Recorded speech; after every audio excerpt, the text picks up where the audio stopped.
Hello, everybody. Welcome to another Rick's Picks. This is going to be a hard one to do. I'm going to try to do this all in one take. And as we all know, yesterday, July 22nd, 2025, we lost Ozzy.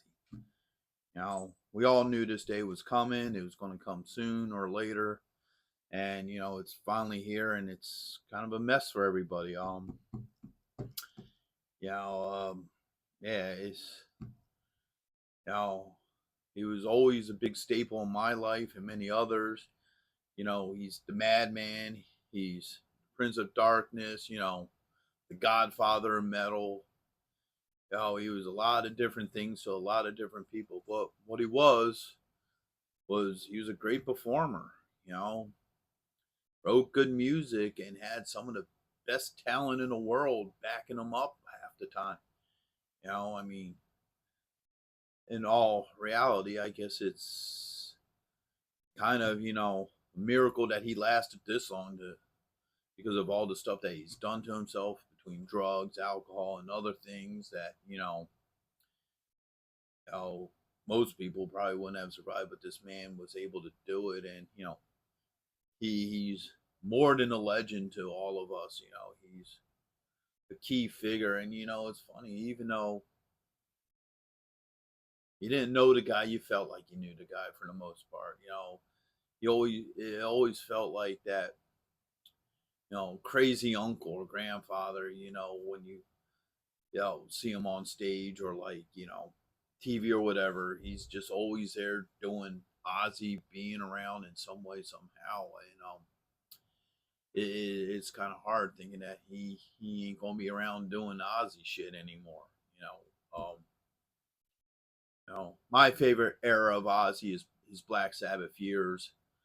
I loved Ozzy with Black Sabbath. I think he really had a really good chemistry with that band, between him, Tony, and Geezer.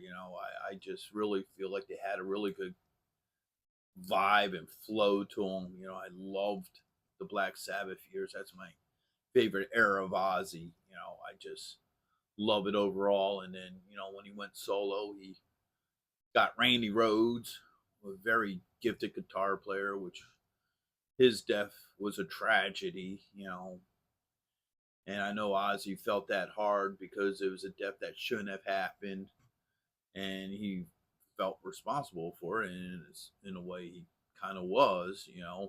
For any of you who weren't aware of what happened, was Randy was sleeping, I believe it was in a house or their trailer or something like that, and Ozzy was all fucked up. He went up in a plane with another dude, and he crashed into it and killed Randy. And it was like, I know that always hit him hard, and but he moved along from that, had a good couple years, and then he got a hold of Zach Wild, who himself is an excellent guitar player, and did a good couple albums with him as well. And a lot of his music, it changes through the years too, because it and that's another thing that makes Ozzy great, was he didn't just have one style. He had the deeper, harder Black Sabbath stuff, and he had the more 80s style metal going on, and then 90s, and started slowing down as the years went on. But he still always had great, great, great music. And I got into him in the 90s, around when No More Tears was, the album. Uh, that's where this shirt comes from. Believe it or not, this shirt survived, and even more, believe it or not, I still fit in it. But that's when I really, really got into Ozzy. Was obviously just going into high school, getting into metal, apt to get into Ozzy. So and it isn't even just his music career that made him great. Like his spots in movies and stuff. Like the man was just funny. Like you put Ozzy up on, in front of a camera, he says some pretty funny things. Like, you got his scene in Little Nicky. Hell, even in the Jerky Boys movie, probably most people don't even remember that movie, but he had a small spot in that, and that was probably the funniest part in the whole damn movie. They're telling him, "Oh man, your roadies left you," and Ozzy's like, Who did he? Who did they leave me for? And they're like the monkeys. He's like the fucking monkeys, and it was just hilarious.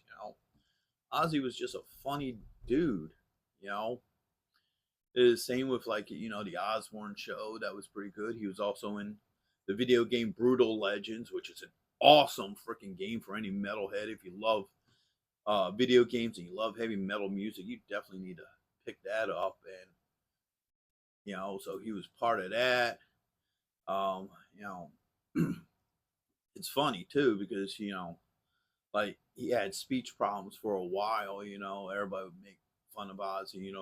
It's Ozzy, but that's due to some of the shit he'd done to himself. But even though he had those issues, man, once he was up on stage, all it was all cleared. He sounded clear as day. You could see that he was in his element, and just when he was on stage, Ozzy, you can't even explain Ozzy on stage. He was there. He was in it. He, everything that was wrong with him would like disappear, and he was just Ozzy. There's no other way to explain it. He was just Ozzy. And seeing the man on stage, I've seen him a couple of times, and he was just great on stage. I love Ozzy on stage, and we ain't getting that no more. But yeah, I don't know where I was gonna go with this video. I just, needed to talk for a minute. I guess I bet you. I guess a lot of us are really needing that, and share a little bit of my thoughts of Ozzy. With everybody because, like I said, I know this is hitting all of us hard, and we'll all get through it somehow, some way. But it's just odd thinking of a world without Ozzy. It's just mind numbing at times, I guess. I heard about yesterday. I still don't think I completely processed it yet. But and then you had the end. The final concert where every who's who of metal showed up and did one final hurrah for the man. And I think the best part about that wasn't so much that you got these legends together or Ozzy, is just he did it for charity, which was excellent. Nobody took any money home, and Sharon made it perfectly clear you are not making money off of this tour. Well, not this tour, this show.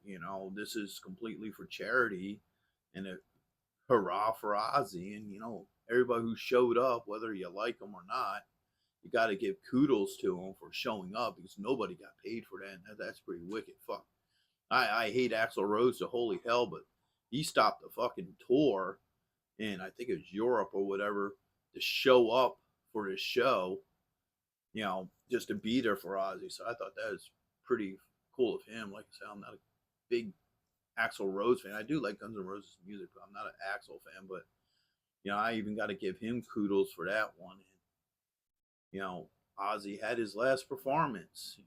Shame he couldn't stand or do nothing. He had to be strapped to a chair, but he did it, man. And he ended it with my mom coming home, and I guess that sums it up there.